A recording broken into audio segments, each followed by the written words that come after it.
you ready now? Sure. What's our intro? Let's get ready. Okay, give me that intro.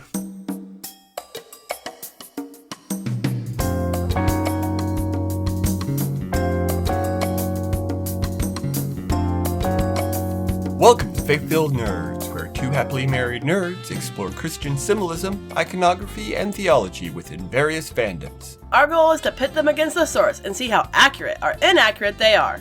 I'm John Mark. And I'm Michelle. And we're here to explore Indiana Jones and the Raiders of the Lost Ark. Alright, so we watched Indiana Jones Like a week ago. And then we were all locked in our houses. And we all got sick. Yeah, we got locked up. No, we don't have the virus. We had normal colds. Yeah, normal. With the normal cold symptoms. Yep. So, but we still had to die for a bit. So we did. And we got better. Yeah. And my work is like, if you even think you're sick, yeah, you're not allowed in. Yeah, same. So, you get paid leave. I don't. Yeah, that's kind of sucky. Anyways, I hope all of you out there are safe and, I don't know if I would say happy, but at least not stockpiling toilet paper. You know who you are. Stop. Everybody poops. Leave some for some other people, okay? You're not going to be in your home that long. And you can always go out for necessities. Jeez. All right. We'll send Indiana Jones to get be your Indiana lost, Jones and the lost toilet paper. That's the 5th movie. He's fallen so far.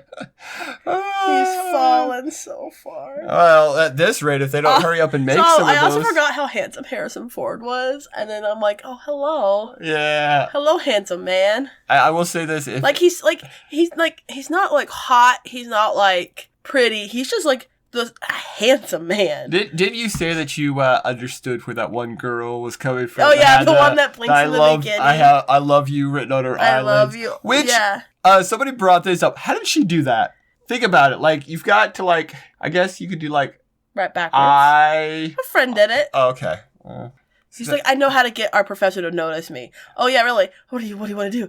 I need you to write "I love you" on my eyelids. Yeah, that'll work great because it's 2 girls in college and they're. Yeah, because. It's a college, right? Yes. Okay. It better be because otherwise there's. Well, back then it was fine. No. I don't even think back then it was okay. I just don't think they had a lot of rules for it though. But just to reverse that, and it's not as cute anymore, is it? No, it is not. So. I don't think it's cute at all. I'm just as creeped out as poor Harrison up there. Yeah. He's just like, Indy. Yeah. They're the same person. So, Indiana Jones and the Raiders of the Lost Ark. This is the first of the Indiana Jones movies. Yes. And I remember, in college, I was like, have you seen Indiana Jones? And you were like, no. No, I hadn't seen it. And you were like, I don't really like it. And I'm like, how do you not like it if you haven't seen it? Oh, I've seen Young Indiana Jones. Yeah, there was actually a TV series called Young Indiana Jones, and it wasn't any good. And so I was like, no, that's not the same thing. So I borrowed my cousin's DVDs and we watched them all. And I've lost those DVDs. It's been over 10 years. She still wants them back. I will buy you a new set one day when I remember to do it. I promise, Alicia, I will replace your DVDs. It's coming. Another 10 years and you're going to get it when I finally remember to buy it. So, the movie... You liked them. Yeah, I did. The second one's a little, but it's okay. It's better than the 4th one. Yeah, well, I mean, Anyway, let's go back to the... So, the movie stars Harrison Ford playing Indiana Jones, who is an archaeologist. He's the coolest archaeologist. He is the coolest archaeologist. I'm pretty sure that... I don't know if he's ever actually done a digging site. No, he... I know they do a digging site in the movie. Yeah. But that's the fastest digging site. Really you don't do it like that. Like, granted, they're like trying to avoid the Nazis the whole time. It's true. It's like, find it quick. Throw away any other archaeological finds you have. Yeah. We only want this We only want the one thing. So the movie starts off with him going after this... like golden idol in this jungle, the Aztec. It's South America somewhere, and the most technologically advanced booby traps. I know, yeah, like, there's like literal laser traps. Like pressure plates, and then there's like a laser trap. I know it's not a laser trap, it shoots like a spike wall. Well, yeah, if you go in the light. The light. How does it know? I don't know. It must be magic. Because magic is basically Indiana Aliens. Jones is okay, that's the fourth film. So Indiana Jones is basically like very, very realistic. Okay, you know what I mean by realistic. Like realism, like the world. It's our world, things like that. But it just has a little bit of magic. A little bit of magic. Just a very sprinkling of like supernatural stuff. Not a ton. Just like only at key points, which I think it's kind of fun. Like it's not like in your face with it all the time or anything. It's just very much like when they speak of God or they read old scripture or something, like the wind starts blowing or something. So yeah. Now that kind of idea actually harkens back to a lot of the pulp adventure books that Indiana Jones is based off of. So anyways, so he gets the idol, and we have that famous scene where he's got like the sandbag and he takes some sand out. Yeah, with a solid gold idol. Yeah. Which they were like, he would have been putting sand in, but it's dramatic that way. Because gold is surprisingly heavy. Yeah. Well, yeah, it's an idol. It's like a heavy little statue. And so he switches the idol with the sandbag, and then it looks like it works, and then it doesn't work. It doesn't work, and he has to run. Wasn't heavy enough. It wasn't heavy enough. No, it was too heavy. It was too heavy because it depressed sunk it. Yeah. Which is... Okay. Anyways, and then he has to run from the boulder, the iconic boulder. Yeah. Which you have. We've seen in other things reenacted before. All over. It's literally a movie. They still do that. Like back when was it Disney World that had it for a while? The Indiana Jones show. No, Universal. No, Universal Studios. Because I'm pretty sure in the Full House episode that I watched when they went to Disney World, she was watching, the oldest daughter's watching that, and she's like, because Steve had asked to marry her or whatever, or they broke up or something, and she sees his face on Indiana Jones' actor's face, so he gets ran over, quotations, and she stands up and yells, "Steven!" in the middle of the whole audience. So that's how I know my accuracy of which shows are where, because Full House showed me. You'll remember that Lucasfilms has not always been owned by Disney Channel, so no, it would have been Universal. They were not at Universal, they were at Disney World. No. Yes, they were. And there's literally a scene where Michelle goes missing and they find her at the Princess Tea Party. Okay, you don't question my Full House lore and its connections. We are gonna look this up. We are gonna look this up. And its connections to. Anyways, we need to get through this. Okay, so. That all happens. He gets betrayed by his guide first, and then this jerk guy comes in and is like, "Ha ha ha! I got the idol from you when I beat you again." Because that's how he talks, and he has to run from the tribal people there. Yes. Yeah. We're gonna. Guess what? I'm right. How are you right? Indiana Jones Epic Stunt Spectacular is a live amusement show at Disney's Hollywood Studios at the Walt Disney World Resort in Florida. I am correct. That makes no sense. This Full House episode was not a fever dream. It was true. Okay, sure. You're right. You win. Okay. So anyways. Why did I get here? That first action scene. Oh yeah, with and then they introduce the bad guy he's in the rest of the film. Yeah, he introduces the bad guy. And he's kind of interesting because he appears really heartless, but he's not completely heartless later on. But he is still very much a bad guy. To be fair, or he was just really interested in the girl. Way too interested in the girl. To be fair, when you line somebody up against the Nazis. Yeah. I'm just... Because he was French, right? I think. Yeah, maybe? Yeah. I think he was French. Anyway, it's this bad guy, and he's like, "Haha, whatever is yours is mine, Mr. Jones." Yeah. And then he says some very much probably not correct language. Probably. To order these hired... tribal people, which I'm assuming the people who actors are playing them are probably not actually. They're probably not even from South America. Probably, yeah. And they're in these I know they actually dress this way, but it's just the scene does not hold up. Yeah. Ages poorly. That's pretty racist, I will say. The other thing. Now I'm going to watch the second film because that film must not hold up at all now. I know we haven't watched it in 10 years. No. The other thing that this little scene establishes is his fear of snakes. Because like for whatever reason the pilot's got a pet snake in the plane. I mean, and that pilot is me, who's like, he's fishing, and he catches a fish, and he's really excited about this fish, and then he has to start the plane, and he's like, but I got it, too bad for Indiana Jones. I wouldn't have started the plane. I would have like, I'm gonna land the fish and start the plane. Puts the rod in the plane and starts flying. That's one way to get it out of that water. Yeah. Or snap your line, I guess. Yeah, right. So then we cut to. He lost the idol. Yeah, he lost the idol. We cut to the college where he works because he actually has, a day job when he's not out, trying to steal. He's a history teacher, right? Archaeology teacher. Or anthropology. I don't think he's an archaeology teacher. I think he's like... Anthropology, probably. Can you remind me what anthropology is? It's the study of people groups. Okay, that makes sense. Yeah. Oh, I totally know what anthropology is. Yeah, that's really interesting. I'm not cutting that. Oh, got it. I'm not. I know, I knew it. I just forgot what it was called. No, don't do this to me. So, if you can't tell this episode, we're going to be comparing the accuracy of the Ark of the Covenant and how the Nazis do things with it. Yeah. And that kind of stuff. After he does the class, there's the creepy girl with the eyelid thing happens, and then a couple government guys come in and they're like, we need to talk to you, Mr. Jones. Apparently the Nazis are trying to get the Ark of the Covenant. And we can't let them. Yeah, because well, first off, I guess these guys must have believed it had power. Yeah, I guess. I don't know. Or maybe unless they actually cared. Maybe they actually cared about the historical references of the Ark of the Covenant and for the meaning it would have to the Jews and how they wanted to protect history. Well, considering what they do at the end with the answer is no. I would say no.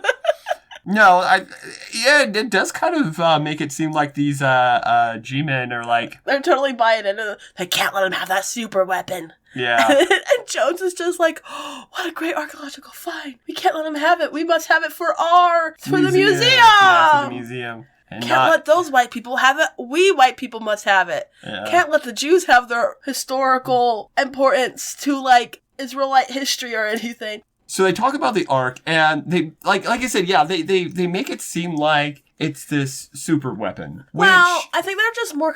I know they didn't know what they were going for at first, wasn't it? They're like, we know they're in Egypt. We know they're digging for something. We need to know what they're up to. We know it has to do with this. We think it might be this. No, they were looking for Tanis. Oh, yeah, Tanis. Which is apparently... No, that's... Oh, okay, sorry. Yeah, there is actually a podcast called Tanis. It was getting really good, and then it stopped updating. Are you sure it didn't just end because they're known for that? You sure that wasn't the last episode and you just didn't know it? I would be so they mad. Did that to me in two other things. I was just like, wait, they're notorious for their not sticking the landing. Yeah. But we do like you guys. Please come back. Please do. Because Tanis was apparently supposed to be where the Ark was taken to, which...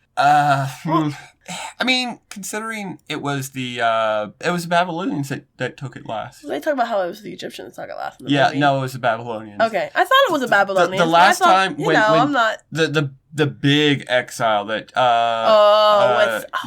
Israel went through. Who was the person then? Isaiah, I believe. Okay. Well, Isaiah was the one that was trying to warn the people about the Babylonians. So. No, I don't think it was Isaiah then. I think it was after, because there's one where there's a guy who's like really sad. There's a lot of prophets, guys. There's a lot, and there's a lot of judges, there's a lot of prophets, and there's a lot of kings. The kings stopped really being relevant after a while. Yeah, the prophets were like, stop doing bad things, and the judge was like, we're gonna do bad things to make you stop doing bad things. It feels like judges were paladins. No, judges were not paladins at all. Judges were like. Well, no, because they got up and then did stuff. Prophets were like, stop doing stuff. Here's why. But judges would like go to war and stuff. They would go to war, but they're paladins. But paladins are lawful, and the judges. Paladins don't have to be lawful. Have you seen 5e? It's fine. I suppose. Judges almost to a man were like remember, Samson was a judge. Okay, but not all paladins are great at their job. I suppose. So the Ark of the Covenant. D&D next guy. The Ark of the Covenant. They treat it like a super weapon, and I guess, it was something of great power to the early Hebrews. Moses got the instructions on how to build the Ark on Mount Sinai, and they were very detailed instructions. You can actually read about the whole, they have how to build the ark, how to build the tabernacle, how to build all of the oil lamps and tables and cutlery, everything that was in the tabernacle and used by the priests. All of the instructions are here, and it actually starts at chapter 20. Oh, it's in Exodus? Yeah, it's in Exodus, and it starts in chapter 25. There's also some of it that I believe is in Numbers. There's a bit of repeating. The Israelites really needed their rules laid out, step by step. This is literally step by step. God tried weeding it with them for a while. It just.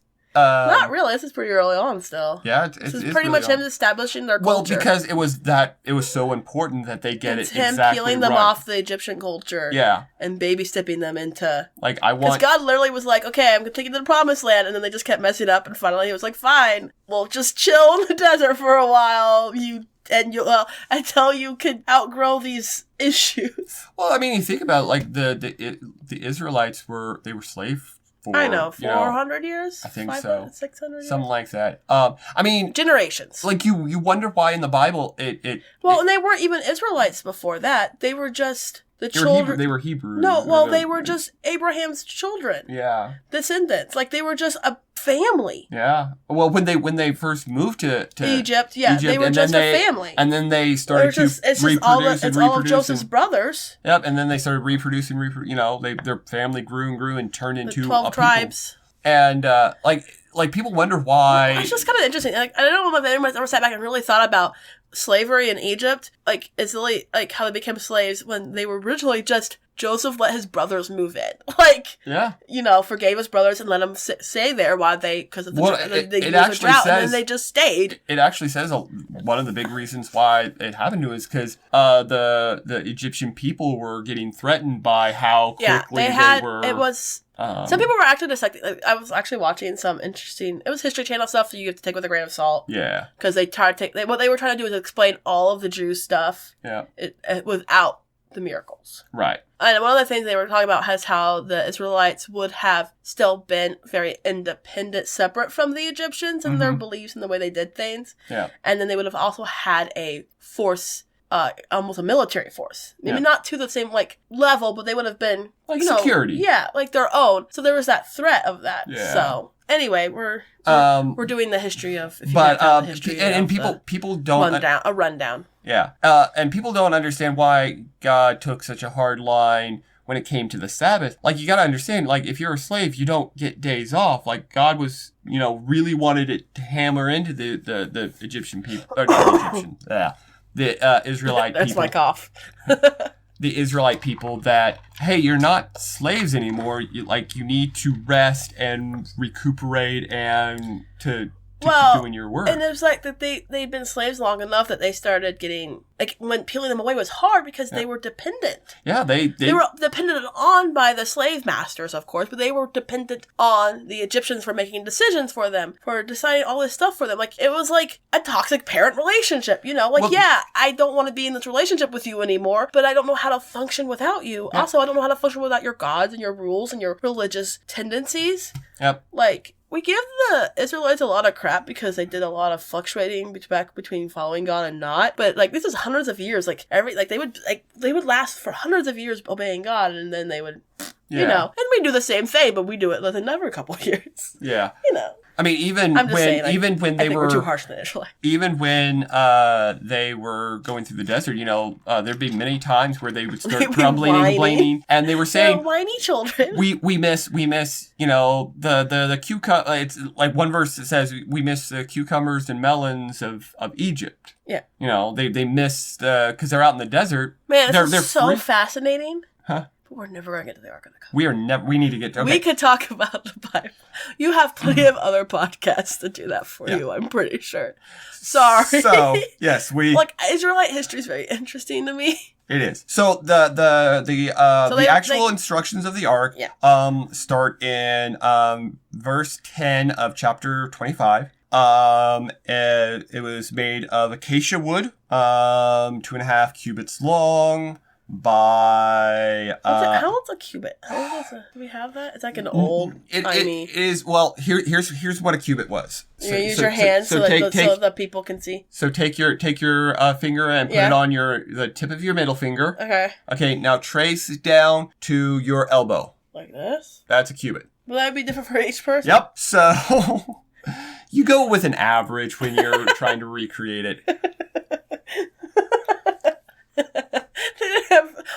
No one thought about just making a ruler and just being like, this is a cubit from now on, forever. Make more of these. Well, considering that even the imperial foot was originally the length of the current ruler's foot. Why are rulers so weird? Why are like kings and queens and stuff? I don't know. History? They're breeding, but so weird. Yeah, I don't know. And it goes through. Power is weird. Does weird stuff to your head, guys. It goes through all of these rules. One of the rules that it's interesting. They actually kind of follow it in the movie. So later in the movie, so a lot of adventure stuff happens. You meet the Nazis. They have this like girl. The girl. You meet the best Nazis. Girl. Yeah. They had this out interrogator. Of all his girls, this is his best girl. Marion's his best girl. Yeah. Granted, in the last movie, the girl's not is a traitor, but spoilers. Yeah. I don't know. You meet the really creepy Nazi interrogator. Yep. Who gets the medallion burned on his hand. All that. When they find the Ark. Sorry, I just remember the scene with him hanging up his coat.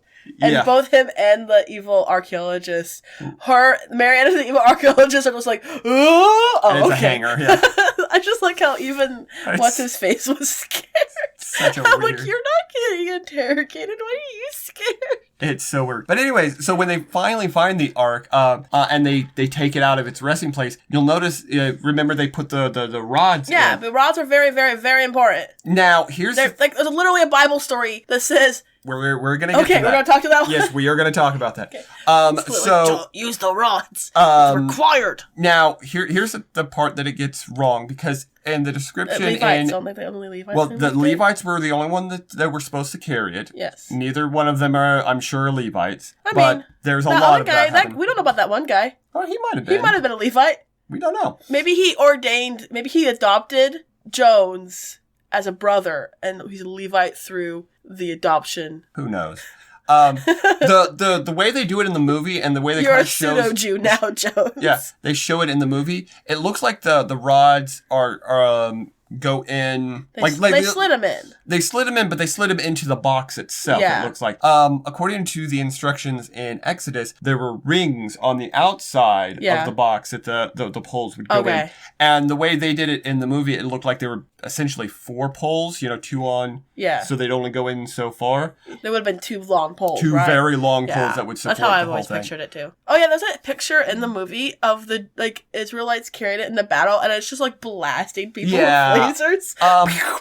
That's an actual artist depiction from something or other.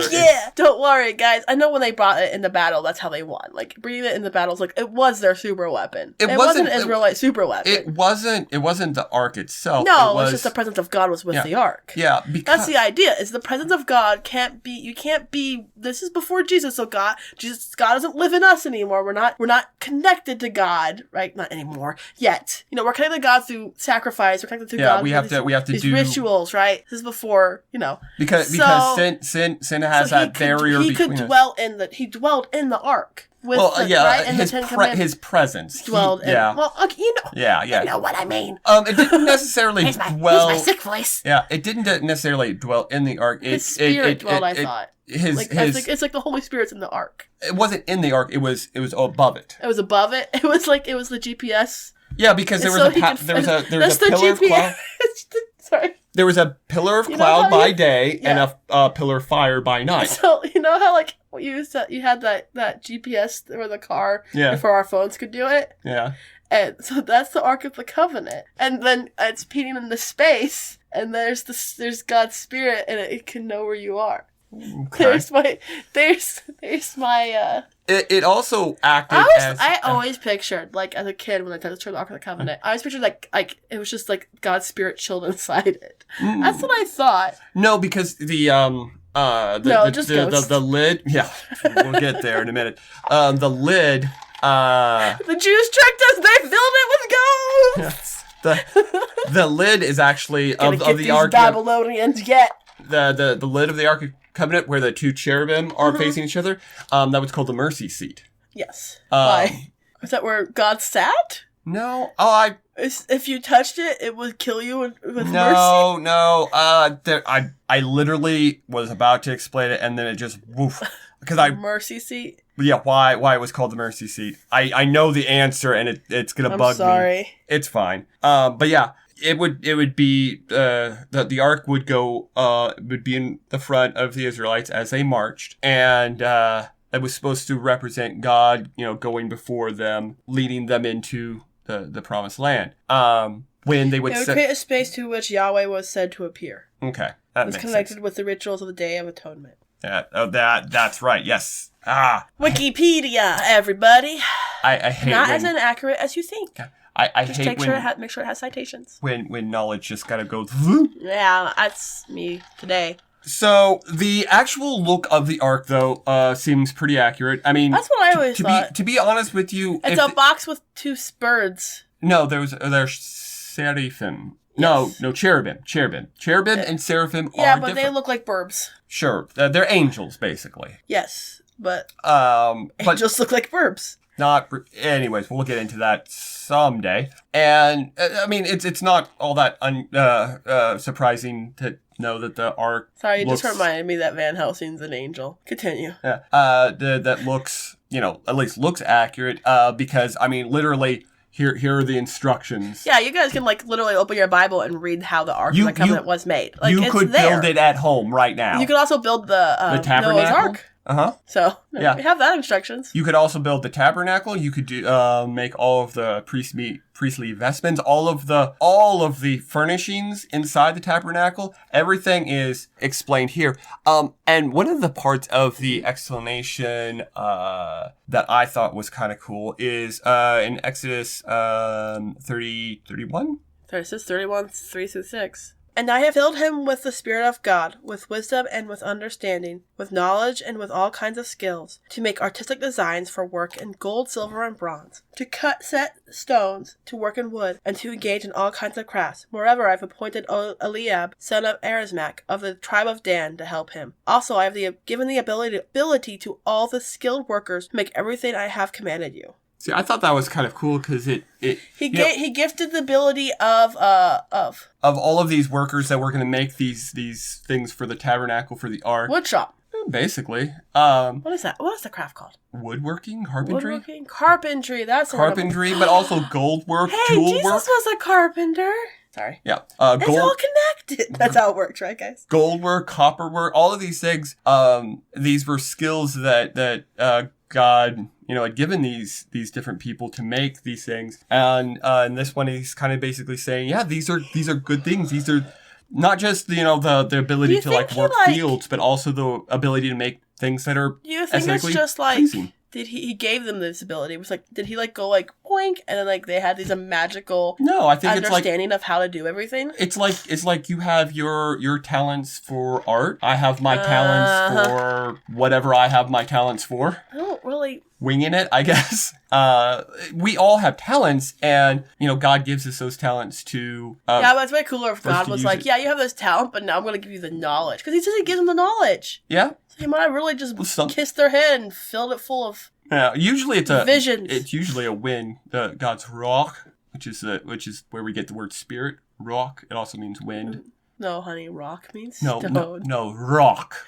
Yeah. Yes. I'm not going to do the because it hurts my throat. Anyways, let's move on. So that was the Ark. The other thing that was kind of inaccurate. Did they say that the box was solid gold? because it wasn't. Like, the real Ark was not solid gold. It was Didn't acacia they talk wood. about it? It had a lot of gold. Yeah, it was I feel acacia like they wood. might have said it was solid gold. Yeah. No, maybe it was the statue that we were talking about was solid gold. Yeah, because the real Ark was acacia wood with gold plating on the outside and inside. I remember. It was a week ago. We should have wrote it down. I know. Anyway, so I'm sure there was more inaccuracies. It's fine.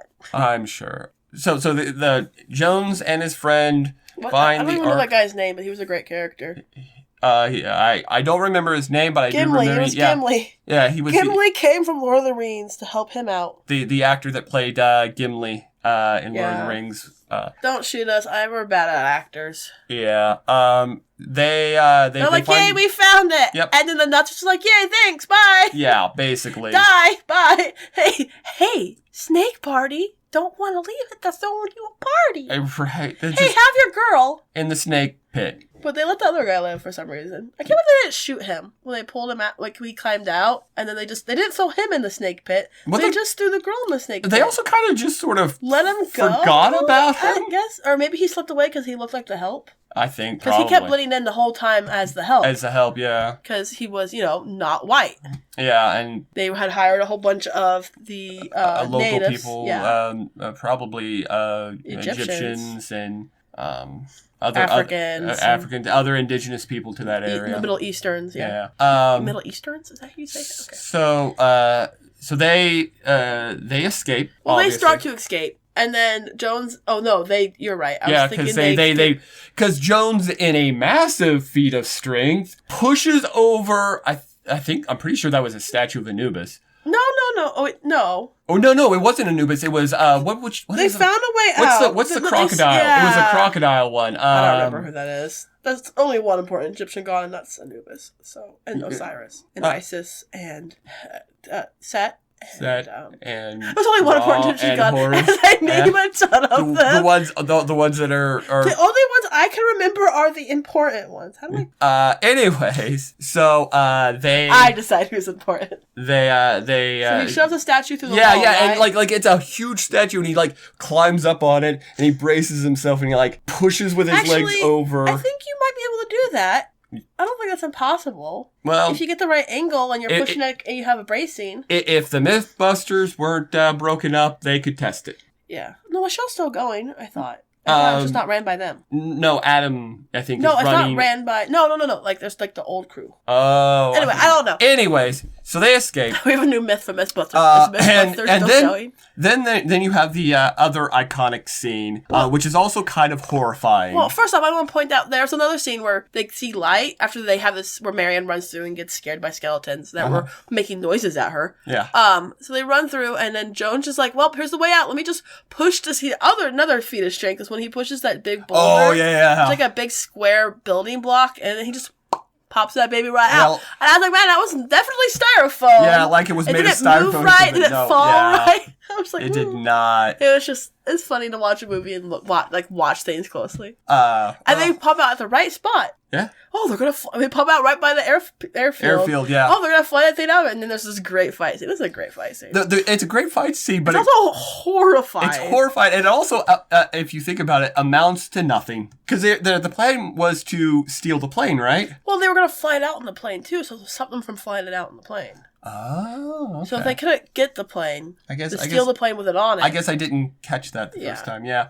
So they blew up the plane. That guy got killed by the propellers. Well, yeah, because they're fighting. They're fighting. Gruesome death scene. They're fighting around this plane that has been turned on, and it's like turning around in circles. Yeah, it's like the plane's moving and Marion's stuck inside. Yeah, and so there's that great scene where the guy's like, "Oh, I've beaten you," and then Jones like goes in the fetal position, and the guy's like, "What?" It's like, "Oh no!" And he just yells, "Oh!" He's just like, "Ah!" I'm like, "Jump back, like move! It's going 2 inches." Anyway, that's one of the great death scenes. Another one is when Indiana Jones just shoots the guy. Oh yeah, because he was hot. The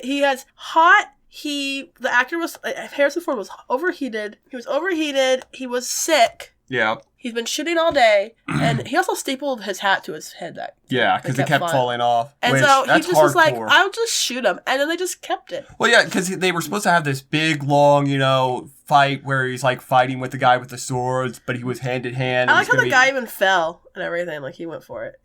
And Harrison Ford's just like, no.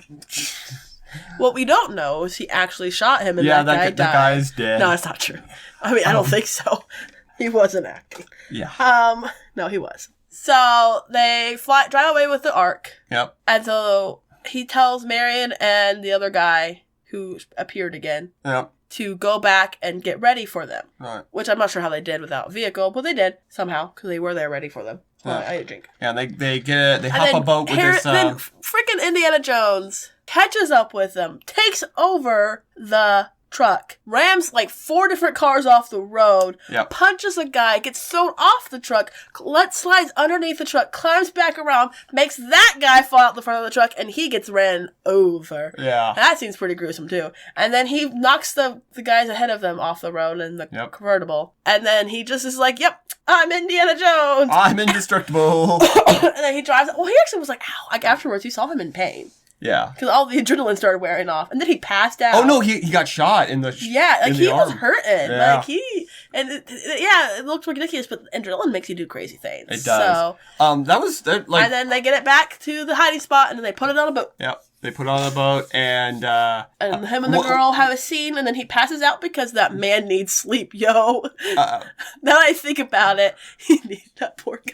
Yeah. Let him sleep. The humor in these movies are actually really good.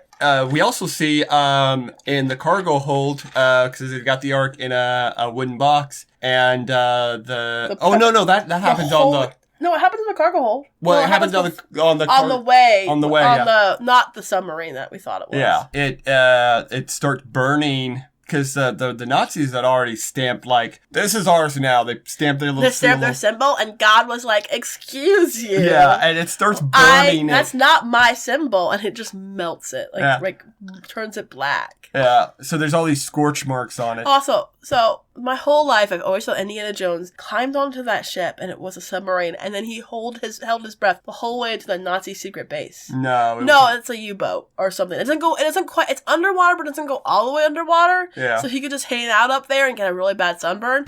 But, it's a little more believable than, hello, I'm going to hold my breath all the way here. Right. So they get to the Nazi base. He steals some clothes. Because... It's a funny scene. Yep. And then the bad guy keeps trying to keep the girl alive because he likes her. Because apparently he's the only... Can we say this? He's horny. Like, he's being gross. He's treating her like property. Yeah. But at least she's alive, right? Yeah. Like the Nazis have tried to kill her like 4 times. He keeps saving her because he's a horn dog. Yeah. And you actually start to see some of the first... Well, actually, this isn't the first. You start to see We're near the end of the movie, basically. Friction between the evil archaeologist and the Nazis, because evil archaeologist. Well, they already had friction because they threw the girl away the first time, and he was like, "Well, that was my prize. Yeah. That was I wanted that." And I needed Marion to kick butt. She never really did. The Nazis aren't happy about having to do this. Apparently, there's a Hebrew ritual that they have to do before they can open the Ark, which... Yeah. It's silly.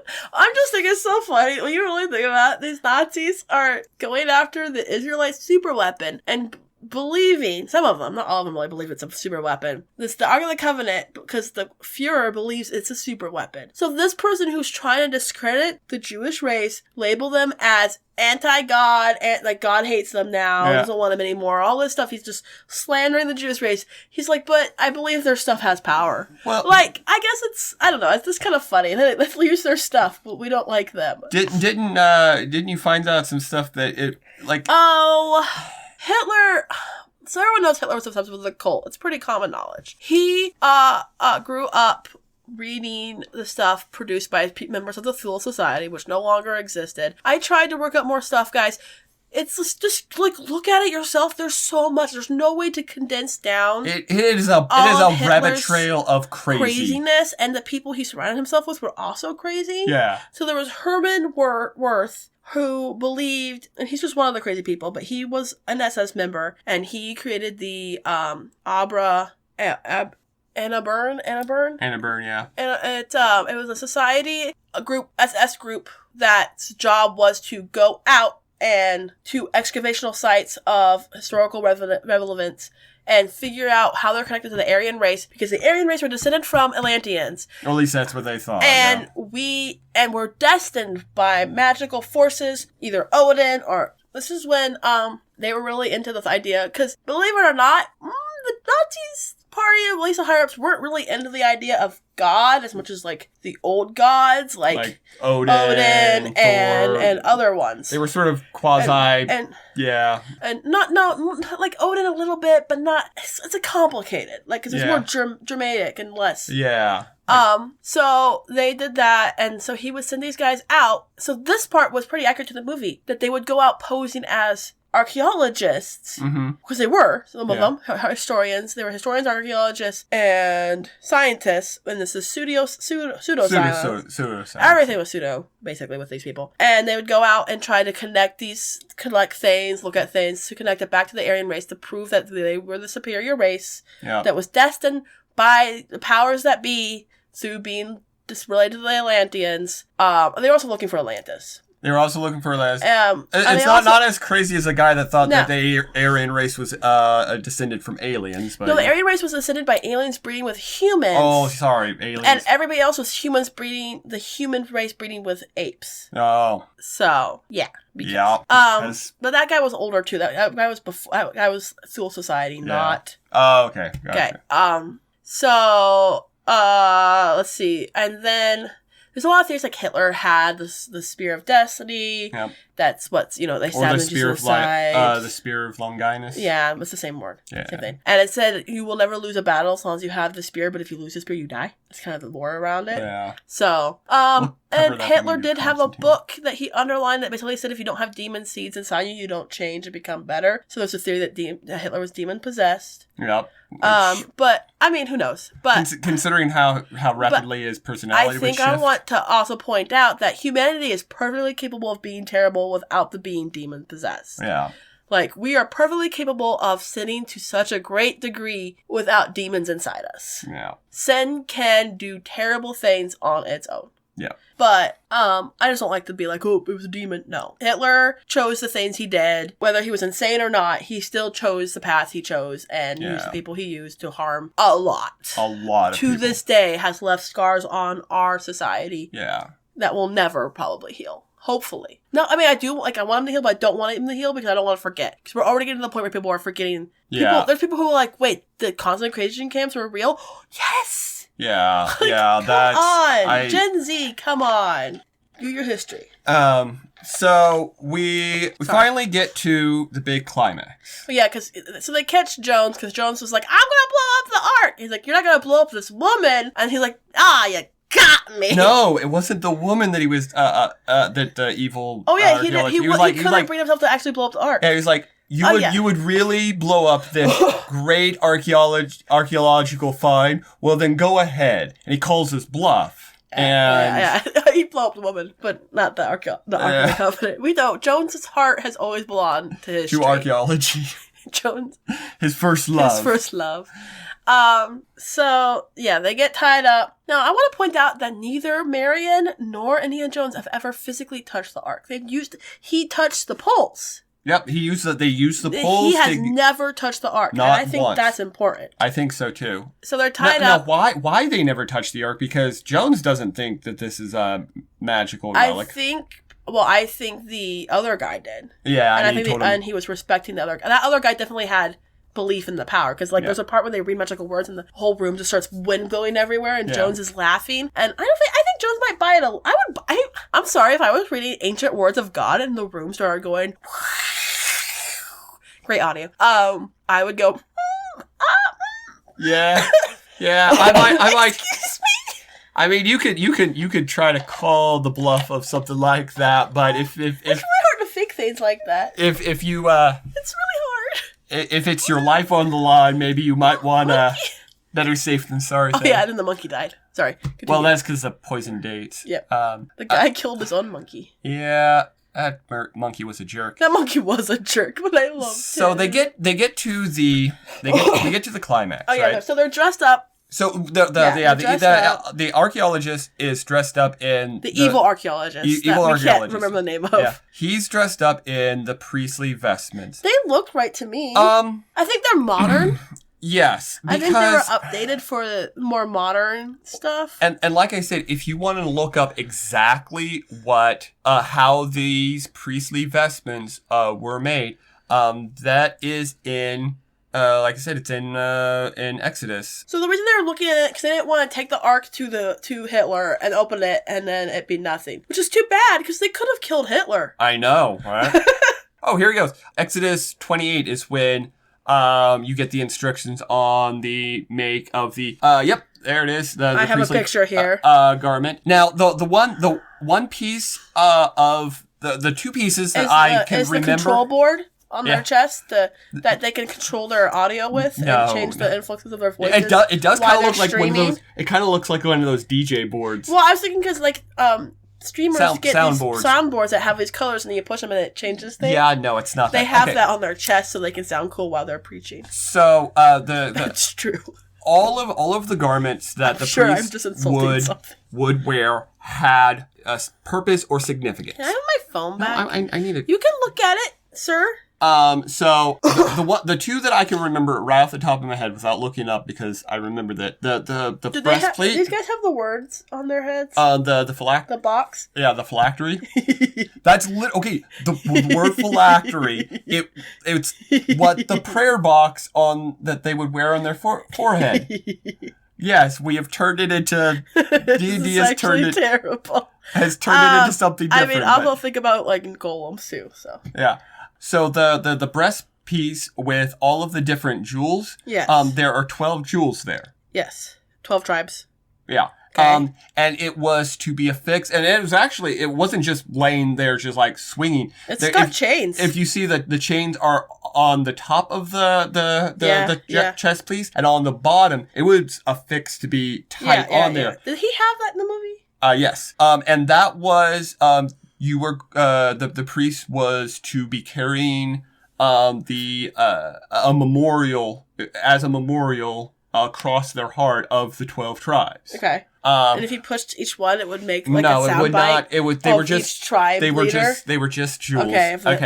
Elders. Nope. Okay. No. Sorry. The bells on the bottom. Oh, I didn't know they had bells. Yes. They jingle. Yes, because that's annoying. You would have the priests when they went into the Holy of Holies. It'd be really easy to sneak around there, because you could always hear them coming. Yeah, you did not want to. Oh yeah, because they had to go in the Holy of Holies. The priest that was going into the Holy of Holies, they would have these bells on their rope. And they tie a rope on them. And they tie a rope around the ankle. And the other priest would, when the priest would go into the Holy of Holies, which they could only do, I believe, like once a year. If they were not ritualistically pure. So this is a little bit of a side. In this... basically, they had to be cleansed of their sins, right? Well, no, there are two types of purity. Okay? Yeah. There is morally pure. Yeah. And then there's ritualistically pure. Okay. To be ritualistically impure. Yes. Is not sin. Okay. But it is sin to go into the presence of God when you are ritualistically or morally impure. Okay. Okay. So ritualistically pure just means basically dirty. Okay. Ritualistically pure means that you have stayed away from anything that deals with death. Okay. So blood, corpses, not blood, but like dead bodies, corpses, stuff like that. Anything those things would make you ritualistically impure. Morally pure is, is sins. Okay. So you had to be both ritually and morally pure to go in there. And if you didn't properly do that, and they would listen... I think I know where our evil archaeologists went wrong. Yeah. Because this is the Holy of Holies is where the Ark was kept. Yes, it was. It's also supposed to be... it was supposed to be a space where, much like in Eden, was a place where God's space and mortal space overlapped. This was supposed to be kind of like a mini Eden. Okay. That place where those two spaces could come together. And when you went in there, you were essentially in the presence of God. If you were not ritualistically and morally pure and had not done everything correctly, you would die. Yeah. So they would have the bells around the bottom of the robe. If the priests on the outside weren't hearing jingling for a while. They pull on the rope to pull the body out. The body back out, to kill you. And the reason that would happen is because God is good. He is good. He is holy, but he's also that holiness. It's powerful. Just like the sun is a good thing. It keeps us warm. It provides power for our plants that feed us. The evil archaeologists didn't jingle. We'll get there. Anyway, the sun is necessary for us to live on this planet. If you were to fly too close to it, you would die. Yeah. So it's good, but it's also dangerous. Yeah. And that's kind of during the time before Jesus, so there's a lot more. Yeah. It's a lot harder for God to be in the presence of men. You didn't have that bridge. That bridge. And even today, if you were, I'm sure even with the bridge that links us. Yeah.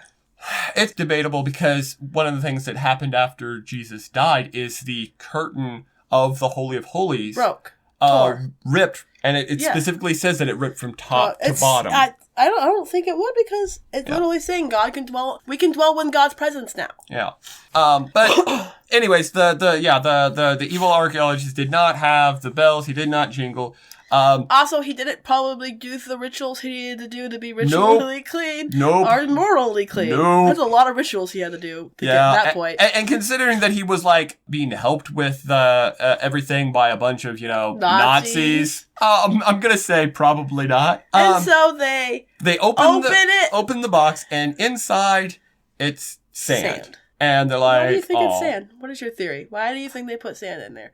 I'm sure we could look it up somewhere. I think they were trying to because they were supposed to be stone tablets. It wasn't just stone tablets, though, that ended up being in the Ark of the Covenant. Though. Yeah. Originally, they contained the stone tablets that were the Ten Commandments, the law. But later on, they also put a jar of manna. Mm-hmm. Which basically symbolizing, God's providing for the people. Mm-hmm. They also put Aaron's staff in there, which was the staff that stabbed a rock. No, it was the staff that they Jericho? showed it to Pharaoh. It turned into a snake. So there's a lot of staffs in the Bible. Okay. Because he would. When you're walking, you're a shepherd too. Yeah. So, it's just sand in there, and so you think it's like the tablets are sand? Yeah, now? they basically degraded, and then you see light coming from there, and what comes out of the ark? Ghosts. I like my theory. My theory is that when the Babylonians were coming, the Israelites were like, "Oh, we're gonna take our thing. Quick, priest, go in there and just put a whole bunch of ghosts in it." And the priest was like, he's just shoved a bunch of ghosts in there because the ghosts are just laying around, and they sealed it. And so they were hoping the Babylonians would open it and just, kill themselves with a bunch of ghosts. So I'm assuming these are like vengeful angels or something. I don't know what they're supposed to be, but they're cool. It's very dramatic. It's a very cool scene. Here's and then Jones tells Mary to shut their eyes. Yep, shut their eyes. And they don't see the ghosts. They shut their eyes before the ghosts come out, don't they? Well, they really aren't supposed to you're not even supposed to look on the ark. Yeah. They would always have a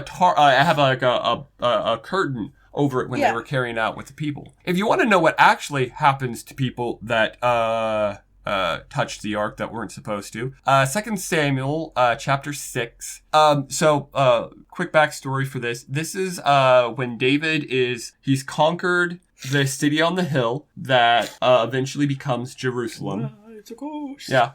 Jerusalem. I'm looking up the they want to get lore of there's an Indiana Jones wiki. I'm looking up the lore while you tell me the story. David wanted to bring the Ark of the Covenant back so it could be in the tabernacle there in Jerusalem. So they get a new cart. They're very specific on that it's a new cart, and they put the Ark of the Covenant on the cart, and they're going to take it with oxen. It's Belloc. That's the name of the evil. Belloc, yes. Oh, yeah. Belloc! Yeah, he yelled that a lot, remember? Belloc! Oh, yeah, I remember that, yeah. So, it starts here in verse 6 of 2 Samuel 6, verse 6. Exploded Belloc. When they came to the threshing floor of Nakan, Uzzah reached out and took hold of the Ark of God because the oxen had stumbled. The Lord's anger burned against Uzzah because of his irreverent act. Therefore, God struck him down, and he died there beside the Ark of God. So we're not sure. People might be picturing like a bolt of lightning or something. I think he just died. I think he just went. Yeah. There was no. An aneurysm was triggered in his head. There was no light. He just fell over. There was no light show. There was nothing. Very anticlimactic. He just collapsed. He just died. Yeah. Kind of like how Sapphira and Ananias and Sapphira they just died.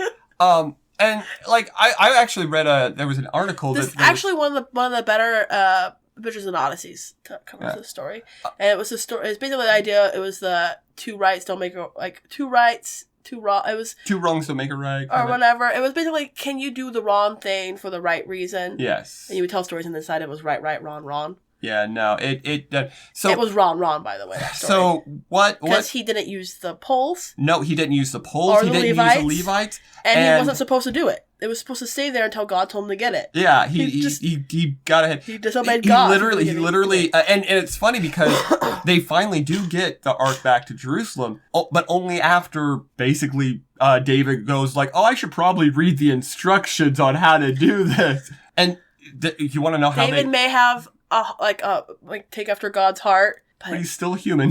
David's kind of dumb. Sorry, there's so many times I'm like, David, what you doing? He was probably the best of the Hebrew kings. I like Solomon.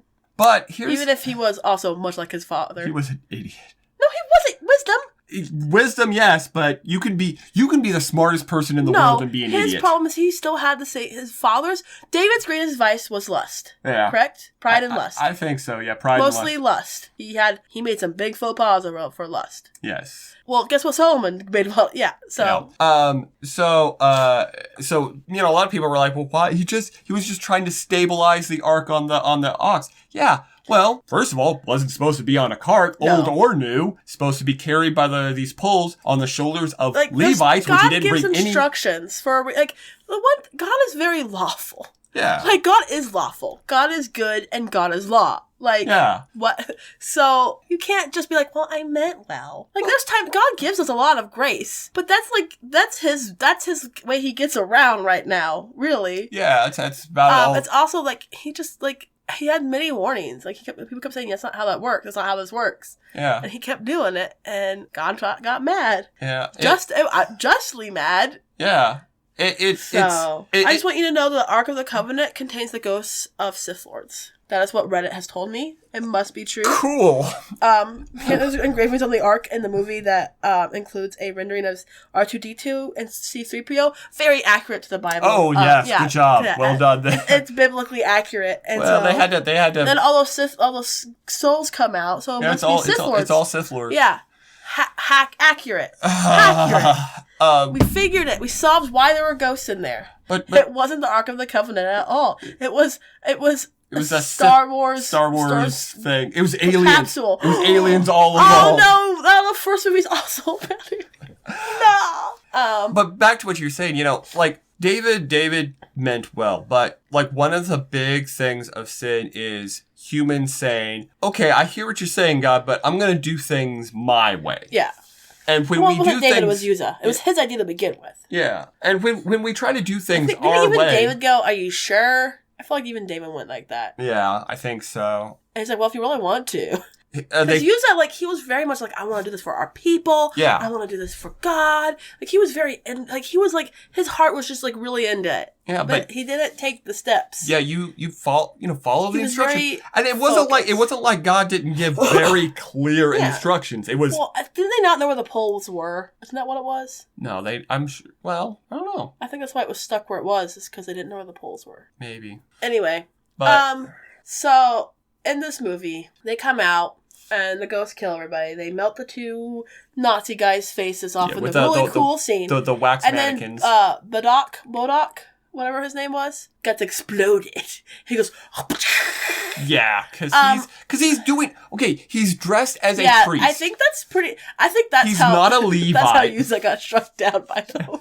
Yeah. He's just like, Yeah, he's not a Levite, and it literally says in the Bible God's ever that exploded anybody in the Bible. No, it literally says in Exodus, nobody is to wear these clothes. If anybody wears these clothes except for the priesthood, put them to death. Ooh. So yeah, like they really a lot of rules, and like when Jones probably saw them open that and saw the light, he went, Nope. Wait, hold on, let me go through my historical knowledge on this thing. Oh, Marion, shut your eyes. Yeah, I should not be here. Yeah, I should not be here. This should not be happening.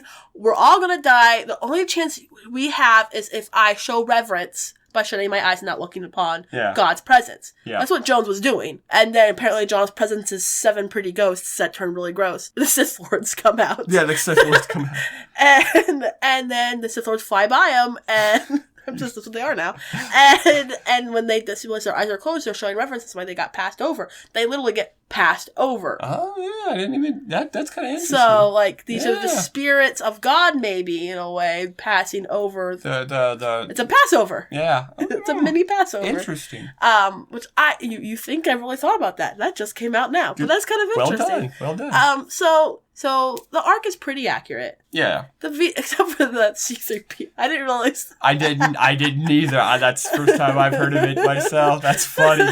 I believe it too. We were researching how accurate. Oh, it's pretty accurate. Yeah, it's pretty accurate. And then I'm like, wait, I remember that. I remember hearing that. Oh, did you? Now that I've read that, I was like, oh shoot. So yeah, it's pretty accurate, except for the robots. Aliens. And then what's inside is pretty inaccurate. Yes. As far as we know, because in the end, we don't know where the Ark went. The Ark is gone. Yeah. I don't think we'll ever find the Ark. And it's kind of like Noah's Ark. Yeah. That's gone too. First off, it was made of wood. And my mom actually has a kind of an interesting theory, is that somehow God made the Ark unfindable. Because he knew that we would, if we had the Ark still, people would try to worship it. Yeah. That's a big problem we have right now. Is anytime we find any sort of evidence, biblical evidence, we tend to put it on a pedestal. Yes. Like, there's another adventure of Odyssey where they found a piece of Jesus' cloth from his thing. Oh, the Shroud of Turin kind of thing? Yeah, they found a cloth, and, like, people were freaking out, and they trashed what's in. I'm just a fount of knowledge today, guys. You want to know old school Adventure and Odyssey lore? Right here! And so finally, and they wanted to date it. So they wanted to, but there wasn't enough cloth, so they wanted to burn it. You know that's how you have to do it. And when they said that, people lost their minds. So, you know what Whit did? He just donated it to a museum and said, it doesn't matter if it's God's or not. Yeah. Really, in the end, it doesn't matter, because that's not where God dwells. No, it's not. And that's what I think the point is, that, God no longer dwells in the Ark of the Covenant. Yeah, over it. Yeah. He no longer has that GPS signal. Yeah. What makes the Ark of the Covenant powerful is not the fact that it's not the artifact itself. It's God's power given to it. It's more than likely the reason why both the Babylonians and the Philistines took the Ark. How were they able to do that without getting zapped? Was that during the time of silence? Or was that right before the time of silence? It would be before. It was during one of the periods where God wasn't dwelling under there with it at all by then. Yeah, or he wouldn't have been able to steal it. It was during some of the times where the people had turned away. Yeah. And it literally says in the Bible that God, left them to their evil I bet people could have desires. touched it and it wouldn't have done anything. Yeah, because at that point it was just a gold box, because God had basically said, "All right, you want to do things your way. Go ahead. Yeah, I'm gonna let you." He left them to their vices. He left them to their evil ways. What is it? He gave them, and at Judges, it also says something similar. He gave them to their evil desires. People did what they wanted. They did what they saw, what they thought was right in their hearts. So yeah, the way the Ark kills people is not accurate, because God has really no need for. There was zapping of lightning. Yeah, because it went through all the soldiers. That's true. Striking them down. Yeah, no. Lightning striking down, close enough. That's the closest we'll get. Sure. So the Sith Lords kill everybody. Sith Lords kill everybody. Except for Jones and Marion, because they were revenant. Revenant is a different thing. That is different. That's a video game thing. Yeah. It's okay. So Indiana Jones, Raiders of the Lost Ark is a fun movie. Oh yeah, I enjoyed it. I'm assuming you've seen it. This is a classic. It's such a classic. It's so much fun watch. It's a fun movie. It basically is like... It's not my favorite out of the three because I think it's really slow in the beginning. Like, really slow. Like, I was like, wait, I don't remember this. I was seeing that and I do not remember because I literally was, like, not enjoying them, so I didn't watch them. Like, it's a good movie. It's still Indiana Jones. Like, it's still good. Third movie is still the best movie. Okay, yeah. The reason we didn't do that one is because the Holy Grail is less of a biblical artifact and more of a... we like to talk about the Catholics. It's our favorite thing. Yeah, it's more of an Arthurian thing. We didn't talk about Catholics. The Catholicism this time. No, we didn't. I mean, we got away without saying it. Almost. I've ruined everything. You've ruined it all. Yeah, but we can talk about why that we think the goblet is... Yeah. Like, there's options. Maybe. Also, I like that movie, so... Yeah. But it's a fun movie, but like... The Temple of Doom. The accuracy of... It's not awful. Their depiction of the Ark. There's some it's good... better than Blue Exorcist. Yeah, right.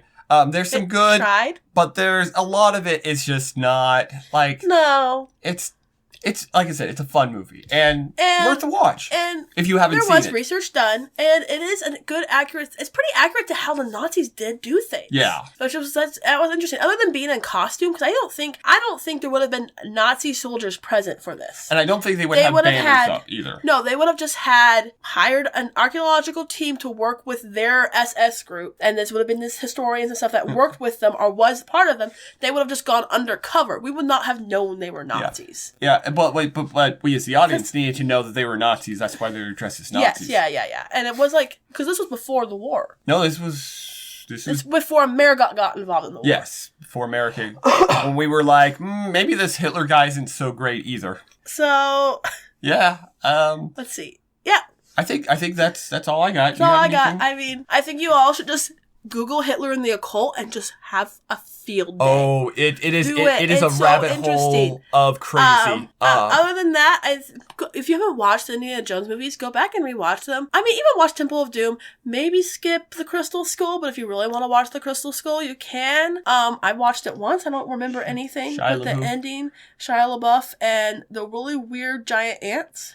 The only thing I remember about that is apparently lead-lined refrigerators are magical. Oh, yeah, that's stupid. Look, Indiana Jones survives so much stuff in all of his movies. He's immortal. But I think that is the most ridiculous one. Dumbest. That tops it. That was ridiculous. Like, first off. We're not talking about that movie. Okay, but it wouldn't matter if it was... Yes, maybe it would survive the explosion. He would not have survived flying through the air. No, he would. Yeah, He would have just... He would have opened up and it would have just been meat. It would have been goo. It would have been... It was an could have plugged it in and refrigerated some meat. Yeah. It would have been minced. It would have been good. Anyway. Thanks for listening to Faith-Filled Nerds, and thank you to Steve Rue for letting us use his jazz album for the opening and closing of our program. Please check out Steve Rue and his fantastic piano and musical talent. You can find him on Facebook, YouTube. You can listen to a wonderful lullaby he has on YouTube. Great for putting your kids to bed. Some Christmas music. It's really, really good. Thank you all for listening. And if you like what you hear, please consider leaving us a review as it helps boost our podcast and find more of an audience. But more, we would love just to hear from you. So email us at faithfillednerds@gmail.com with questions, suggestions, concerns. We are an opinion podcast, and while we do our research, we encourage all of you to take a look for yourselves, explore your faith, and always remember that God loves you. And now it's time for the Out of Context Bible verse. Leviticus 4:4. He is to present the bull at the entrance to the tent of meeting before the Lord. He shall lay his hand on its head and slaughter it there before the Lord. I'm John Mark. And I'm Michelle. And in the words of the immortal Wolfwood, go with God.